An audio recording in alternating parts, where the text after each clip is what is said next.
Well, hello, I'm Dr. Julia Royston. So thrilled to be bringing you another edition of Live Your Best Life.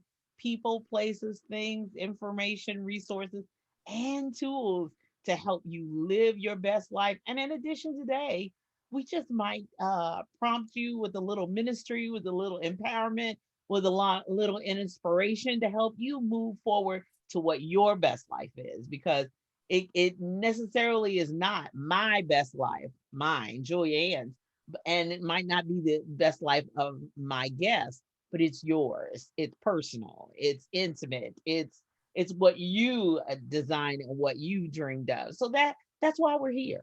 And I want to give a special shout out to my Nigerian audience, my Nigerian brothers and sisters on the Regia. I'm sorry, I probably mispronounced it. Regia Radio Network, and so glad to be a part of that syndicated. Live your best life in Nigeria. Woo woo! Yeah, let's go, let's go, let's go. So I want my guest to introduce herself. She's no stranger to live your best life, but I want her to introduce herself. Tell us about where she lives, how we can find her on social media, about her books and her e-commerce store. Take it away. Hello. Well, my name is Karen Dickson Brown. My author name is K.D. Brown, and I'm also Minister Brown. So I usually don't worry about titles because that's a funny thing because people are going to call you what they want to call you anyway. But I am actually I am actually living in Virginia by way of Connecticut. I am born and raised in Stamford, Connecticut, and now in Virginia.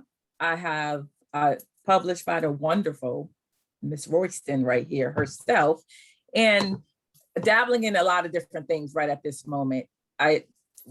I have a career where mental health and mentoring and different things like that. I love my family first, no matter what. And now my prize baby right now is a foundation I'm creating, and I have founded a couple of years ago after I lost my middle son. So working on that right now, full time, opposed to part time 2 years ago. Yay, yay. That's so awesome. So where can people find you on social media? They can find me on Facebook, Karen Dickson Brown. I am on Instagram. I believe that's KY. What is that? KYD.Brown. Let me see. And I am on Twitter, KYD_Brown. Gotcha. I'm actually not hard to find. So if you go on Facebook, Karen Dickson-Brown, it's gonna link you to everywhere. Yeah, everywhere you want to be. And you're and I have a YouTube page channel as well. Oh wow. Okay, so we have a YouTube channel too. So and your e-commerce store. Yes, e-commerce store, my website, gumroad.com, Karen. So I'm pretty much everywhere. So if somebody messages me, email me, KYD Brown at yahoo.com, I am going to get back to you. Yeah, she will. She's in great contact. We're online early in the morning or late at night and all that good stuff. So I've got to ask you first. So full-time entrepreneurship. I know it's with a nonprofit foundation, but I know you also coach and you're building your business. So how does it feel after only a few months in it? Really tell people about how you feel. I'm not gonna lie, it's draining because you're never off. But never being off when you're working for yourself is a beautiful thing. It is a beautiful thing. You know, I used to always say when I did certain things, whether I was working or whether it was church stuff or whether it was helping somebody out, I used to always, they would say, you a little tired today. I said, yes, but it's a good tired. Yeah. So I'm appreciating the good tired because of what's transpiring, what's happening, and why I'm doing it. I don't want to have to do it. I don't want to wear certain t-shirts. I don't want any more mugs that say this or that. I don't want to be a part of certain groups, but I have to be.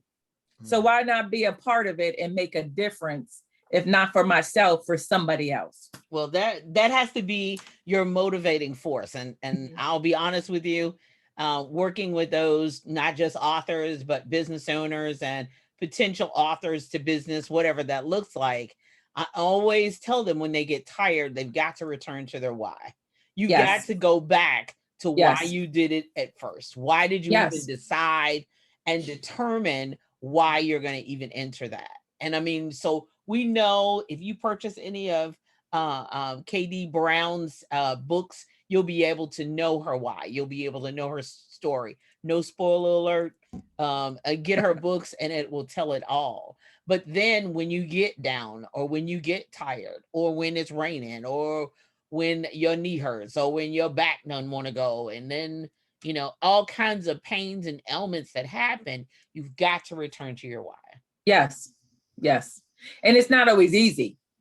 It's not always easy, but you return to your why and return to, like, my foundation is in honor of my son. So I return to listening out for his voice. Come on, mom, that, you got this, or I'm so proud of you. And I remember his comments. I remember his posts when the first time I stopped working so I can just focus on writing. And he did a post on social media. It was like, I'm so proud of her. She does what she says she's going to do. My mom quit her job, after X. And I was like, well, I didn't even realize he did that post till Right. later. And I was like, oh, and then it's like, even after I lost him, I'm going through his belongings, because I was, I did my initial sermon and I had his little Bible, his little pocket Right. Bible. And when I'm flicking through the pages pre-sermon, there's a picture of me and him. And it's like, I love my mom. It was his favorite picture of us. So I still have that, Bible, and I've read this scripture from his Bible for my initial sermon. So those are my whys, because he has so much faith and was like, you got this. You can do this. So he was a big advocate like me. So always want to help people, always want to do stuff, to the point where I was worried about him once, because he was helping somebody through a domestic violence situation. I was like, whoa, let me give you some tools on how to properly do this. Right. So I don't want you to get hurt. So just being that big advocate in all areas, because he watched. So because I've seen he watched, somebody else is watching and somebody needs it. Exactly. So who are you called to serve? Do you believe? I believe I have a passion for children. And it's so funny you asked that question. I used to be a school teacher, and I was that neighborhood babysitter. When and it's funny, because back in the day, I mean, we was young babysitting little kids, and I'm like, we wouldn't leave no child with an 11-year-old, 10-year-old. No, not today. We wouldn't. Right. I did the same thing. Babysit people, So change I was that diapers at one. 12 or 13. I'm like, Right. what? Yeah. I was that one New Year's Eve. I had 13 kids on New Year's Eve, because all the adults went out. And I always had a passion about children. And I remember I created a presentation called Through the Eyes of a Child, because we don't pay attention to the eyes. We can smile every day, but it's the eyes. And I even look at some of my own pictures when I go back from the time I lost my son to today, and I look at pictures pre that. I'm glowing, I'm bright, my eyes are all big, and I'm looking at the pictures now, like it's night and day. So I think my primary would be children, not necessarily like baby children, but the mid-teens that start trying to find themselves and understand themselves. Because my son was overweight. I went through a really bad divorce with his dad, and he was the overweight child. And then after he graduated high school, he just started working out. He started doing yoga. He started eating right. And I joke with him saying, I'm going to be just like you when I grow up, because he lost about 300 pounds. And you wouldn't have known he was so overweight, because he was like 6'6" or whatever. He carried it different than we all would, but he lost so much, but he was focused and motivated, not just to get the body right, but the mind. Where it's like, he finally found who he was. So I think the main goal for the ES3 Foundation, of course, we empower people to decide to develop and overcome obstacles in life. But the main thing is, who am I? Without trying to conform to what everybody else wants you to be. So who am I? And today is the first day of Pride Month, June 1st. And, he was in that class of people And I think like, man, and I talk about this in the next book. I'm not going to give a lot, but I had a miscarriage prior to becoming pregnant with him. So I was like, man, I didn't even realize he was my rainbow child Yeah. after the fact. But then he's the first one I lose. So it's like, what's the connection? Mm-hmm. And as I start piecing the puzzle together, it's like, no, you have to do this. You have to build this foundation because you're going to target not just one mission, where my mission statement is short, but it's short, but it could just be fireworks where a spark hits everybody. So I think the main thing, especially those millennials. So I think from like the preteen up into the millennial, me and my husband do marriage counseling and group counseling and couples counseling. But I think my primary is that I'm confused age. Yes, yes, yes. Yeah. And that is a gift. That is a gift to be able to do that. That I'm confused age without judgment and condemnation. Right. And also without also remembering, not without remembering, but definitely always remembering you went through that. Right. You felt that same way. Oh, I know I did. Yeah. I know I did too. Y'all read book number 1 for me, and you'll see why I was like, okay, well, who am I? Yeah, that's right. Yeah. What is that? I mean, more than who am I? Why am I? Yes. Yes. So we all go through that, and everybody's so busy because even though COVID is around, there's still the rat race. There's still, all right, grab that bag, we got to go. All right, log on. All right, do this, do that, where nobody's really sitting down, paying attention to the eyes of a child and saying, well, are you okay? Yes. Yeah. And that was the biggest thing when I retired from teaching, that I told the younger teachers. I said, don't just say count heads. Okay, all 25 are here. You got to stop sometime and actually look at them. I mean, like really look at them. You got to match the face with the head. Yeah. 1, 2, 3, go to the bathroom. Yeah, I know. Boys go on that side, girls go on that side. Oh, I remember the drill. But you cannot just stop and say, oh, I got them all. No, you've got to, that is a saying and is a real place. Look in the eyes of a child, because they're going to tell you, even if they're not saying the words, they're looking, saying, help, help. I mean, I've seen too many that the eyes are getting big. They're like, I can't tell. My mama said, no. My stepdaddy said, don't say nothing. I can't you read? I'm screaming it through my head exactly what that is. But, it's just, you got to have that intuition. I wasn't trained to be a teacher. I was trained to be a teacher. I didn't go to school saying, oh, I've always wanted to be. No. I was trained to be a teacher. But even in addition to the training of being an educator, was trained to look at people, to observe and see why they do what they do. And I think it stems back to even when I was a small child. My first pastor, he was much older when I was born. And so he passed away when I was like 9 years old. But the one thing I do remember, he never, because I was always had my eyes open, looking around. I guess it was a kindred spirit, but he never prayed with his eyes closed. And today we say, "Oh, shall close your eyes and bow your head." No, he never prayed with his eyes. Even if they were squinting, they were still open. Because see, I used to watch him. I was little, but I was watching because he never fully closed his eyes. Well, and that's funny because now with you saying that, why do we even close our eyes? Because it's a conversation. Yes. But the scripture tells us to watch. So you got to watch as well as pray. Right. So I don't know. I've never done it. And I'm always that one person in church that they're like, she's so sacrilegious. she's not honoring the obedience. You was that child. Baby, I was that little girl. I'm 58 years old. I'm still that girl who's still looking around going, oh, because you got people who faint, people who fall out. I mean, I'll always, because I never close my eyes. They all head bowed, eyes closed. Great. Julianne's watching all around. Head swiveling like a bobblehead. Just going all around. I'm sorry for my Nigerian brothers. A bobblehead is one of them little toys that sits and the head just bobbles everywhere. But anyway, but it's the whole fact of watching as well as praying. So watching not only with that eyes that are on your head, but that inner eye in your soul and your spirit. And then, of course, that other eye, that discerning eye that says, Right. something not right. Right. I'm not right. So that's got to be your why.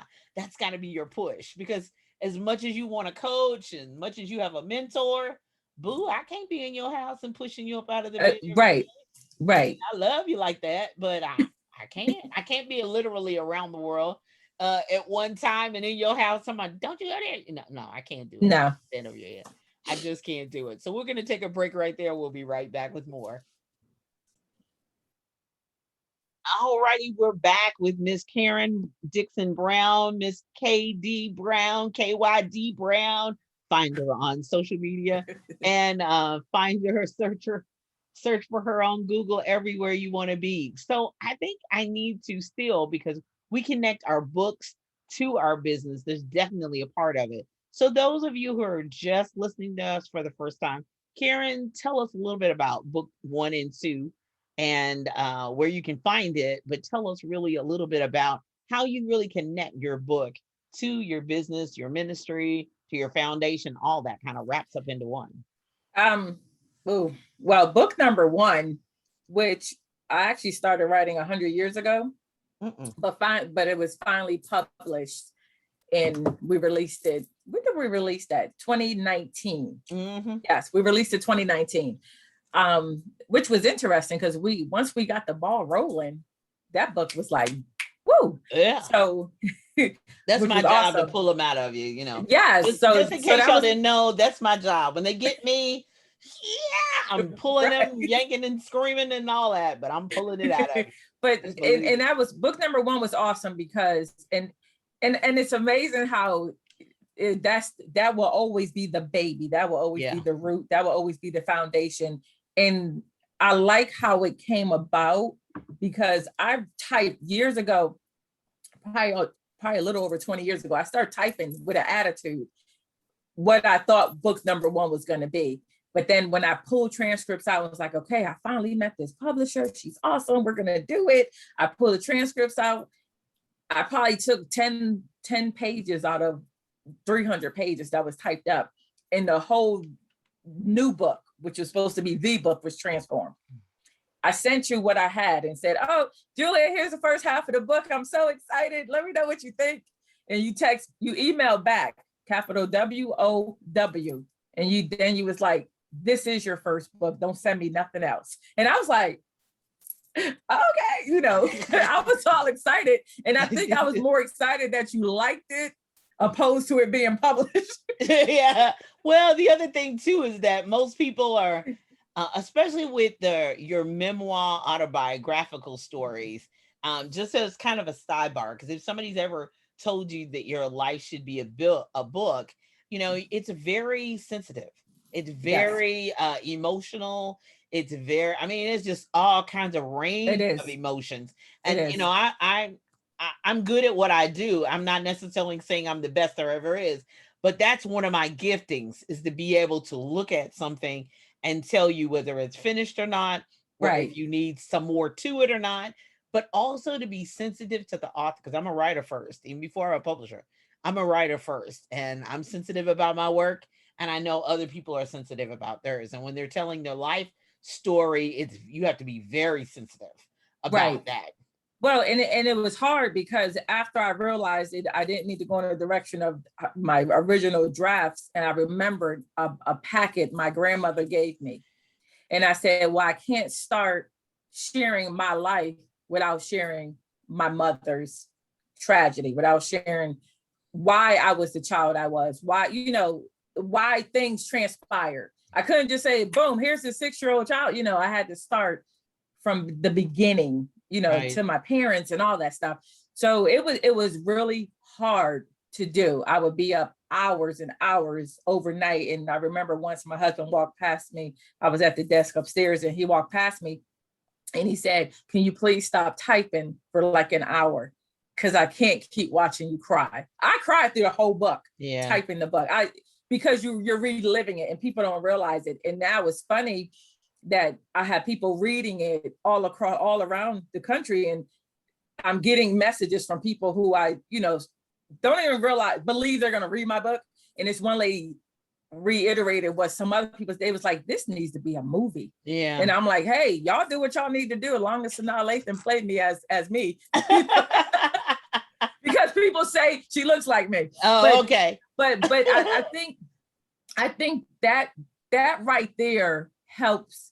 When I get messages and people are emailing me asking questions, I had a friend of mine who read it and it was like, I do have some questions when timing is right. We can never mark on the calendar when timing is right. No. And I like to answer certain questions. I like to say, well, no, this is why I wrote that. Or they'd be like, well, how are you feeling? I like to share that because they're not asking those questions at that point to be nosy. No. They done read the story. They're asking those questions for either their self. They're asking those questions for somebody else they see suffering and going through. And I always said, being an author is like being a starving artist. It's like working nonprofit. 1 in a million is going to be rich from their one first book. But so to me, it's not about the money. It's about if I'm invited to speak to 1 million people, if one person gets it, that's my paycheck. Oh, that's got to be your incentive. Because yes. if it's solely that, I believe that's how the disappointment starts. If you go into it with the wrong motive, right, it'll never be enough. No, I go because I remember when I was messing with the drafts, like highlighting stuff. I had a dentist appointment once, and I think I talk about it. I don't know if it was the first one or the next one, but I was at a dentist, you go to the doctor's appointment, you're sitting in the waiting room forever. Right. And I'm scratching stuff off, and the reception was like, oh, you still working on it? You didn't push it out yet? And I was like, no. And this little girl's paying attention to the whole conversation. I believe that's in the first one. The little girl's paying attention to the whole conversation. And so she's like about 9 to 11. She's like, so what are you writing about? And I was like, my life. And I shared how you should talk to a child, not the graphic part. I shared, why I'm writing. And so she's little and she said, oh, yeah, because my life is hard too. And I was like, I know how to work my Diana Ross face. So I'm just sitting there, and she was there with a grandmother, and she just shared this much. But with the 2% she shared, I already knew the other, 98. Mm-hmm. So I talked to her and I said, this is why I have to write. This is why I have to minister. This is why I have to talk, because I was that child at her age. I didn't say nothing. I kept it in. I kept being abused. I didn't say to a stranger, my life is hard. So just to have a baby be able to say that, Karen, you got to get it done. Yeah. In the journal book, I think the journal book is it's just that's where you just relax. We got a lot of blank pages. Most journal books do. We got a few of my poems and different things. But what's important to me about the journal book is the picture. Mm-hmm. And why I did the picture.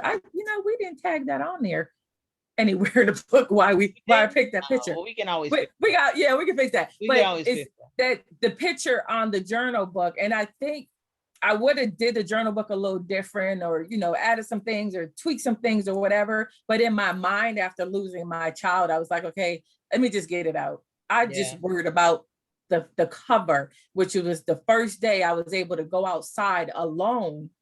And I sat at a park for about 6 hours the first day after I lost him, where I was like, okay, Karen, put some clothes on.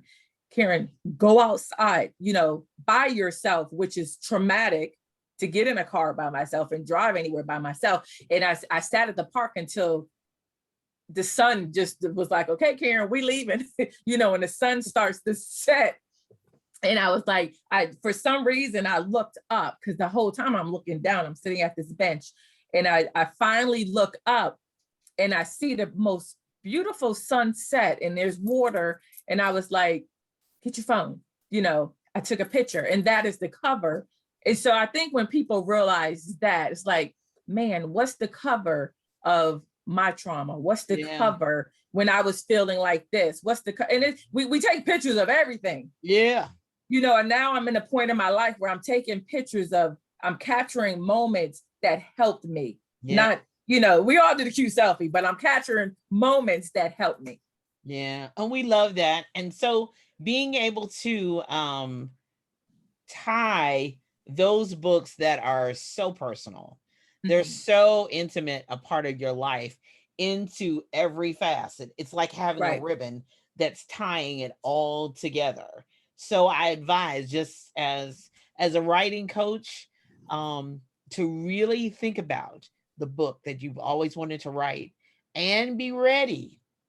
Right. I'll say it again, and be ready to tell that story. Be ready to minister that story to somebody who needs it, because you just never know. That 9-year old little girl who's sitting there watching you as you're going through the rough drafts, etc., highlighting and making changes, you never know. So I Right. always advise people, make sure that you understand that you're coming for somebody, to rescue Right. someone, to deliver someone, to help free somebody else from a bondage, a trauma, drama, or anything Right. else that's happened in your life. I like to say this thing called life. Yeah. It's a puzzle. Yeah, it's a It big is a old puzzle. puzzle. But Are you put the we pieces ready for together. the final piece? No, because God woke Yeah. us up again this morning. But it's a puzzle. So I think the way my books correlate with the foundation, the ES3 No Limits, and the Empower, Decide, Develop, Overcome.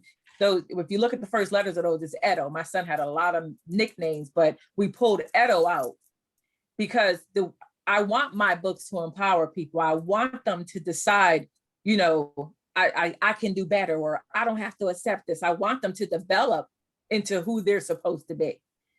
And then when we do that, you overcome. Now, will we ever overcome every single obstacle and everything?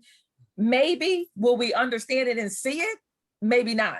Mm-hmm. But and I think we got to realize it's a day-to-day process. It's baby steps. When Yeah. they say baby steps, they mean it. Yeah.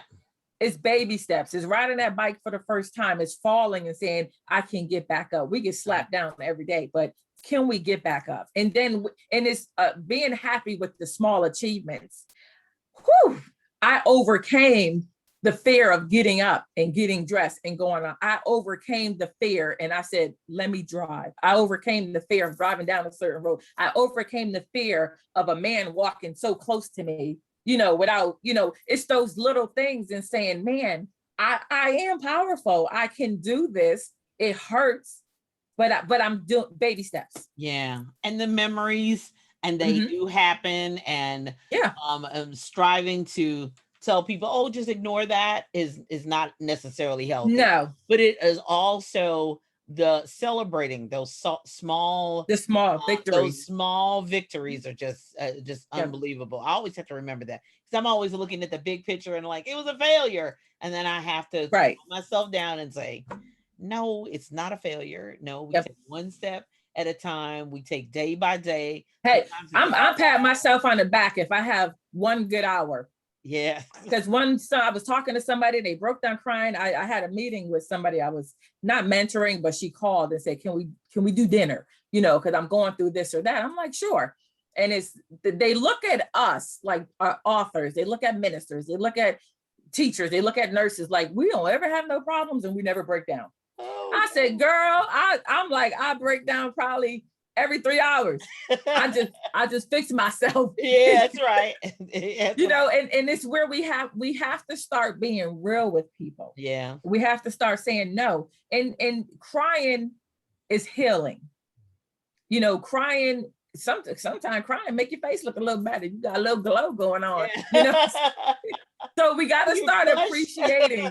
Yeah. Let's start appreciating that. But don't let anyone dictate your healing process. I was reading something yesterday, and I was like, wow, I'm an author now, so I'm like grabbing notepads and all this other stuff. And I was reading something, and it said, I thought I was healing, but in fact, I stopped feeling. And that right there, and August will be 3 years. It took until May 31st, 2021 for me to finally see something, because people have been saying stuff to me. Oh, you need to do this. And but, or just go do this, hang out with these people. You're fine not understanding somebody's healing process. And when I read that yesterday, I thought I was healing, but in fact, I stopped feeling. I said, that's it. Yeah. Yeah. That's it. Yeah.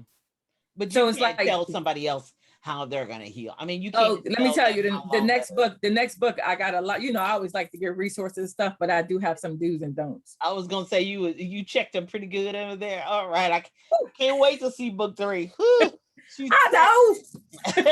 she's checking the people right there. Well, but I mean, Well, you have to, because people don't realize how they're re-hurting someone. They don't realize how they're re-victimizing the trauma of it all. They don't understand. Don't come hug me and say, oh, I understand what you're going through. My sister lost her 75-year-old husband last week. Don't say that. The comparisons have to stop. yeah, Me and my husband had a conversation. I lost my mom. He lost his mom. Our hurt and pain is different. totally. He grew up. He was a grown man. We was at the hospital. He was able to see. It was different to where mine was tragic at the age of 6. So there's no comparison. Yes, we both hurt. I empathize with another person that lost their mother. I empathize with another person that lost a sibling like I did. I empathize with somebody that lost a child, but I don't compare and say, girl, you need to shake it off a little bit. They made it this far. No, you don't do that. Yeah. The relationships are so different. Totally different. And right. It's totally different than we really literally had a celebratory funeral for my grandmother. She was 104. I mean, so that you couldn't put them in the same category. Right. Because first off, the person might not even live to be 104. And so, well, and most some people don't want to live to be 104. Yeah. So because you can't compare. Okay, do you want to live to be 104 in a nursing home and you can't move, talk, or think for yourself? Or do you want, everybody's not granted the gift of being 104 sitting on the front porch. No.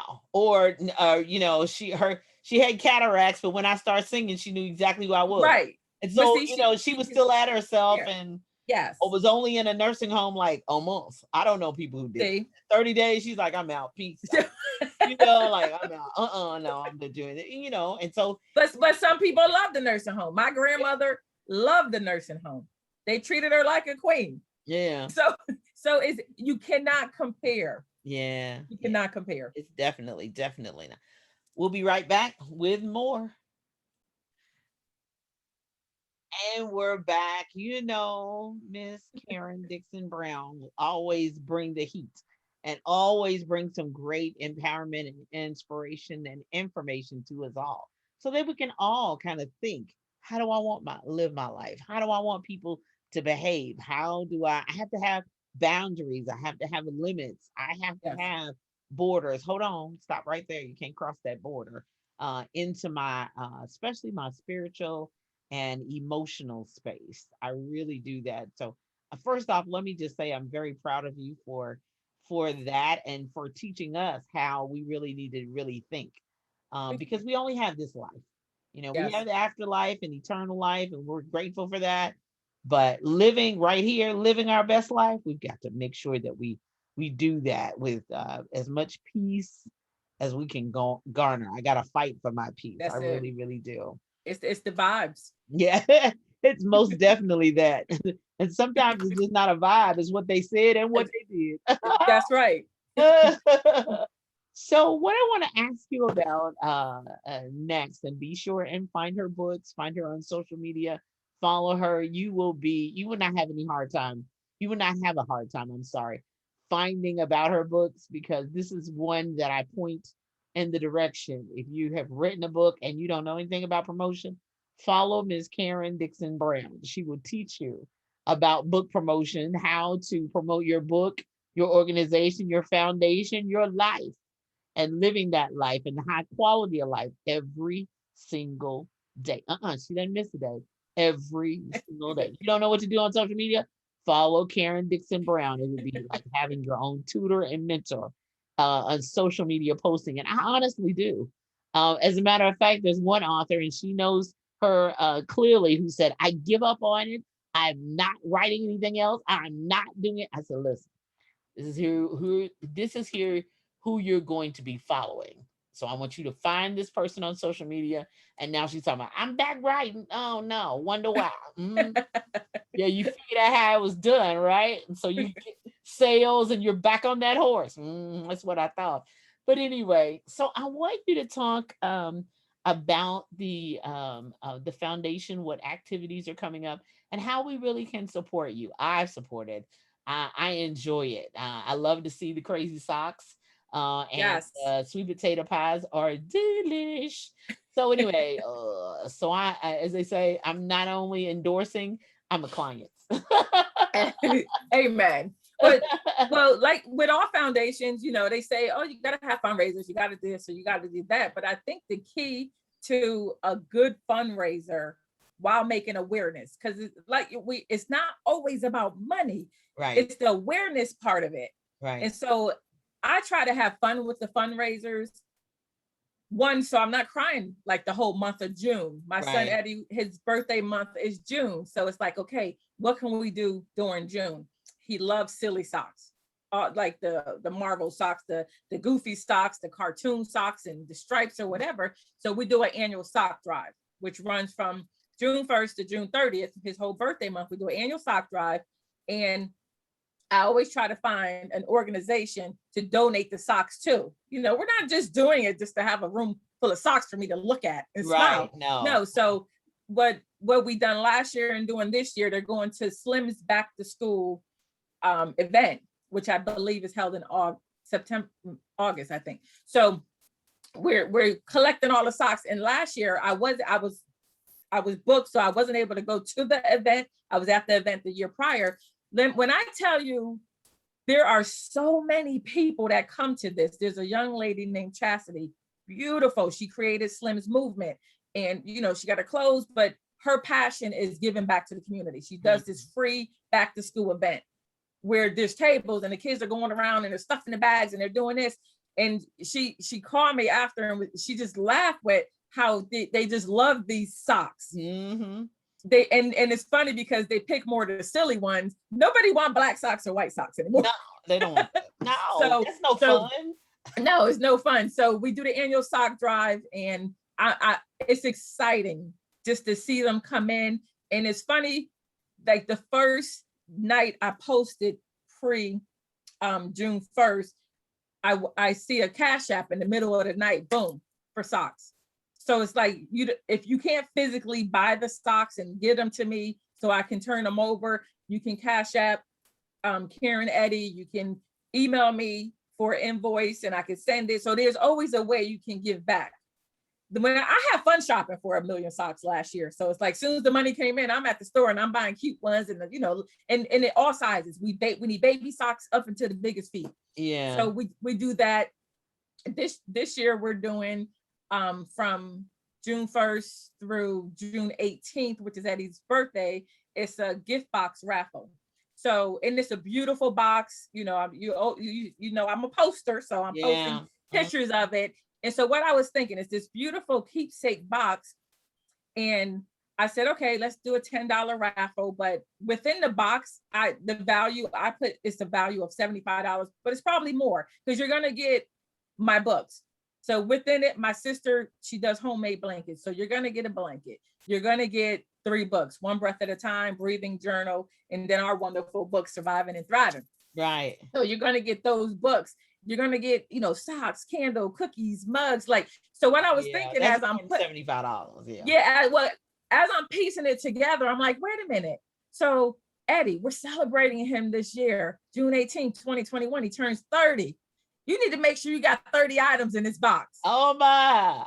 So I make it fun, because he was that child. Julia, he turned 19, 20, 21, 22. He was like Christmas morning, opening, smiling like he was 4. Yeah. And he he liked the expensive gifts, but he was so happy to see the socks, and to see the fun stuff. And it's like, he's looking like anything else in here. He didn't care if it was a Sudoku book. Right. He was just happy. So why don't we celebrate that way? Yes. And then on June 18th, the winner will be announced for the book, whoever buy raffle tickets. And you can purchase raffle tickets through Cash App. You can email me and I'll make sure you get your ticket number. And we're going to announce the winner on June 18th.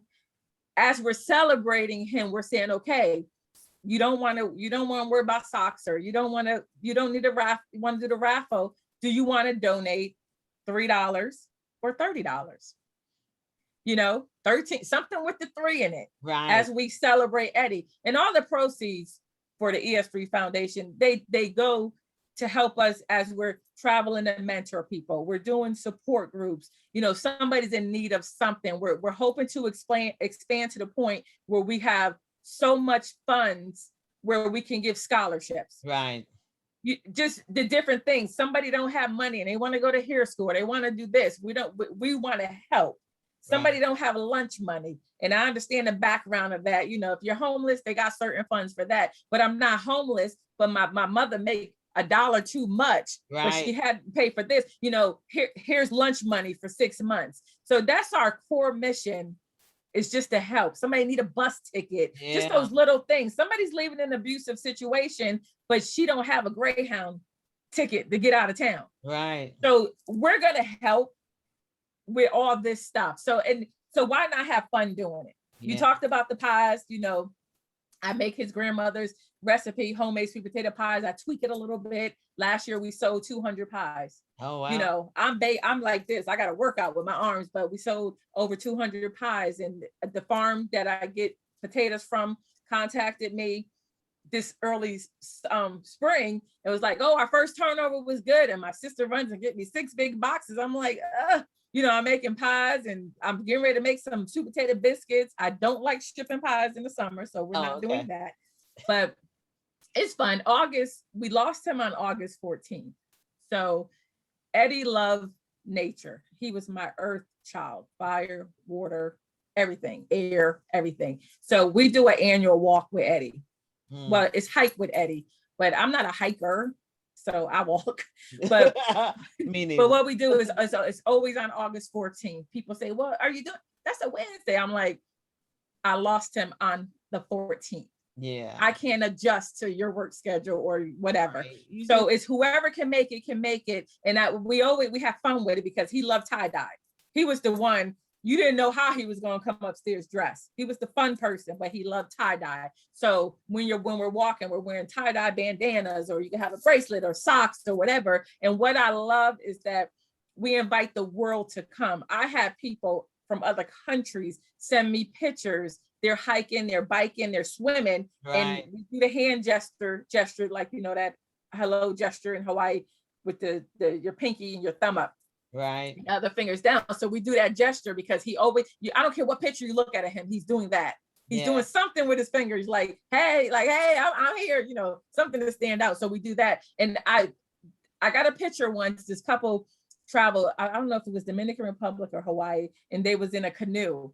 And that's on our Facebook page for the ES3. They're boating in this canoe, and their hands are up, and they got the top. And it was just, that brings joy. Yeah. Oh, yeah. So it's like they're thinking, I can't be there, but we're Right. there, We're there. which Yeah. which is priceless. Yeah. That's So, and it makes other people smile and say, you know what, I'm gonna have a Edo day today. yeah. We're gonna definitely do that, and I think that's one of the ways that we can really remember, celebrate, Mhm. honor, and keep that legacy alive, is when we are living our best life, remembering them, and we'll never forget them, and we'll never fully get over it. That's just a part of who a child is, and who Right. their family member is, and no matter who you lost, you'll never fully get over it, but you honor them as you continue to live your life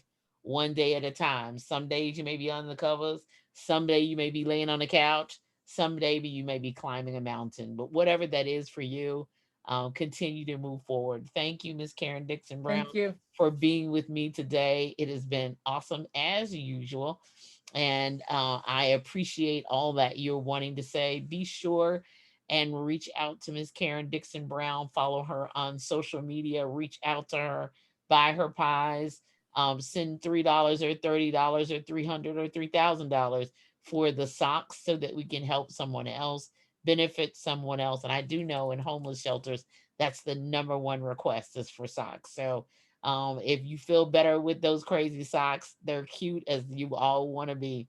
And so I'm appreciative of it. So you be blessed. And remember, today, tomorrow, and always, my prayer is that you live your best life. Bye bye.